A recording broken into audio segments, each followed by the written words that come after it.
नमस्कार। आज हामी कक्षा 11 को अनिवार्य नेपाली विषयको पाठ्यपुस्तकमा रहेको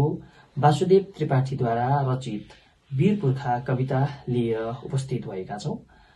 आउनुहोस् आजको पाठ सुरुवात गरौं।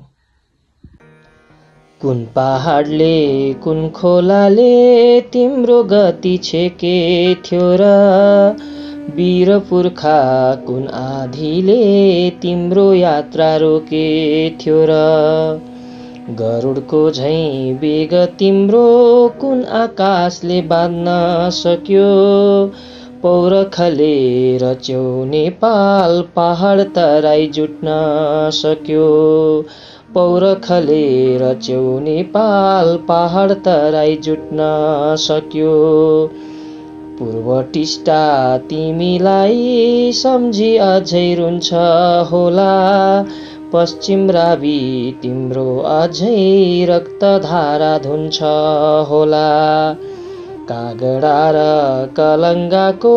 ढुङ्गा माटो बोल्छ होला, वीर पुर्खा तिम्रो गीत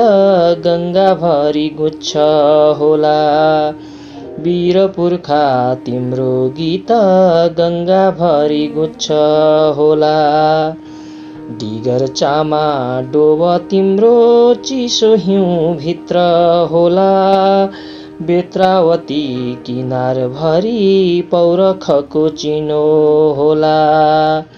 वीर पुर्खा तिमीलाई मितेरीले मात्रै बाँध्यो, सागर तरी संसारभरि वीर गोर्खा रगत बग्यो, सागर तरी संसारभरि वीर गोर्खा रगत बग्यो, नाकाथुनी नेपालीलाई कसले छेक्न सके थियो र, हिमालको हिम नदी कसले रोक्न सके थियो र,